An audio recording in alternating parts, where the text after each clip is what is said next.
계속해서 대구 경북 소식입니다. 오늘 낮 최고 기온이 비공식 관측 지점인 영천 신령과 경산 하양에서 40도를 기록했습니다. 의성은 39.6도, 대구는 37.8도 등으로 무더웠습니다.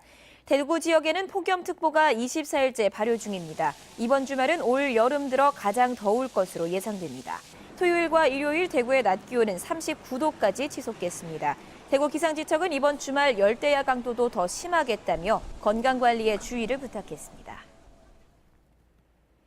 폭염이 이어지면서 가축들이 폐사하고 인삼과 사과 같은 농작물 피해가 심각한데요. 폭염 피해를 줄일 수 있는 신기술이 잇따라 선보여 관심을 모으고 있습니다. 김건엽 기자입니다. 폭염 속에서도 닭들의 움직임이 활발합니다. 비결은 바로 찬물 공급입니다. 닭이 좋아하는 15도의 물을 만들어 탱크에 저장한 다음 배관을 통해 닭에게 먹이고 뿌려주고 있습니다. 닭은 땀샘이 없어 입으로만 체온을 조절해야 하는데 농촌진흥청과 전북대 연구팀이 찬물 공급 장치를 개발해 4주 동안 먹였더니 폐사율이 84%나 감소했습니다. 먹이 활동도 활발해져 체중도 늘었습니다. 외부에서 뭔가를 주어서 온도 조절을 할 수 있도록 해야 되는데 냉수가 들어갔을 경우 가장 효율적인 온도 조절 방법입니다. 인삼은 폭염 아래 방치하면 말라 죽지만 차광막을 이중으로 설치해 온도를 낮추고 또 관수 시설을 설치해 토양에 물을 공급하면 염류 농도가 낮아져 피해가 줄어듭니다. 저희가 관수 시설하는 곳은 5% 이내 피해가 있고요. 하지 않은 곳은 30% 정도 피해가 있는데 토양 수분 유지하는 게 가장 중요한 것 같습니다. 올여름 폭염 같은 기후 변화에 대응해 피해를 줄일 수 있는 신기술 개발과 농가 보급이 더욱 확대돼야 할 것으로 보입니다. MBC 뉴스 김건엽입니다. 폭염과 가뭄으로 영천댐 수계에 녹조 현상이 진행돼 조류경보 관심 단계가 발령됐습니다. 포항시는 정수장의 남조류 응집 보조제 시설 가동과 활성탄 투입 등 정수 처리를 강화하고 영천댐 취수를 줄이고 형산강 복류수 취수를 늘리기로 했습니다. 포항시의 광역상수원인 영천댐은 지난달 30일 기준 남조류 개체수가 밀리리터당 9,748개로 관심 단계 기준인 1,000개를 넘었습니다. 원룸에서 종교 의식 행사로 관에 들어가자던 40대 여성이 숨져 경찰이 수사에 나섰습니다. 구미경찰서에 따르면 오늘 새벽 6시 반쯤 경북 구미시 진편동의 한 원룸에서 47살 A 여성이 합판으로 짠 관 속에서 숨진 채 발견됐습니다. 당시 원룸에 함께 있던 50대 여성 2명이 경찰에 신고했고 이들은 애군을 없앤다며 관에 들어가 종교적인 의식을 치렀던 것으로 경찰은 보고 있습니다. 경찰은 이들이 사이비 종교단체와 연관성이 있는지를 조사하고 있습니다. 경찰은 A 여성이 밀폐 상태인 관 속에서 질식사로 숨진 것으로 추정하고 이들이 만나게 된 경위와 사망 원인 등을 조사하고 있습니다.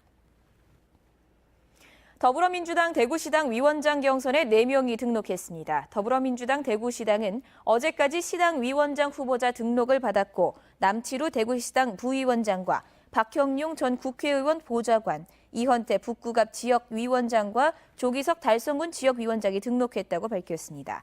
시당 위원장은 오는 12일 권리당원 전화 투표와 현장 대의원 투표 각각 50%씩 반영해 최종 선출합니다.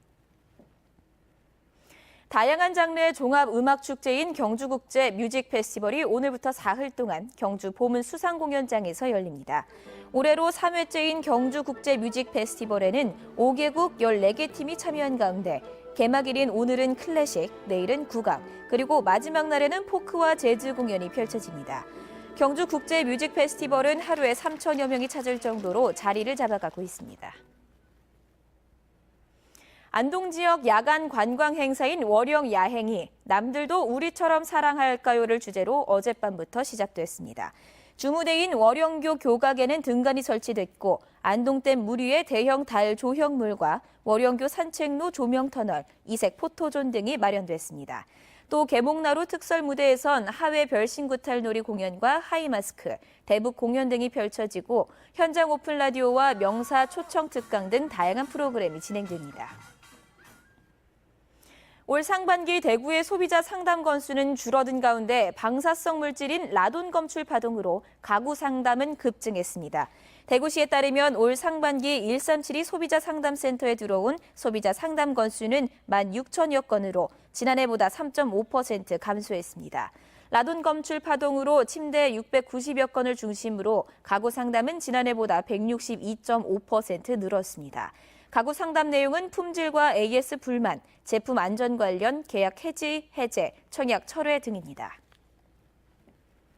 이승호 신임 대구시 경제부시장이 오늘 취임합니다. 이 부시장은 대구시 중소기업 과장을 비롯해 대구시 요직을 거쳤고 중앙부처에서 오랫동안 일했습니다. 최근 2년은 고속철도 운영사인 SR 대표 이사장을 역임하는 등 중앙과 지방행정 업무 경험을 갖고 있습니다. 경상북도 경제부지사 공모에서 삼성전자 전무를 지낸 전우원 전 삼성전자 구미 공장장이 최종 발탁됐습니다. 전우원 내정자는 대구 달성군 출신으로 경북고와 영남대를 나와 지난 1984년 삼성전자 입사해 30여 년간 일했고 경상북도는 김순견 현 경제부지사 퇴임식을 13일에 하고 14일자로 전우원 내정자를 임용할 계획입니다. MBC 5시 뉴스를 마칩니다. 고맙습니다.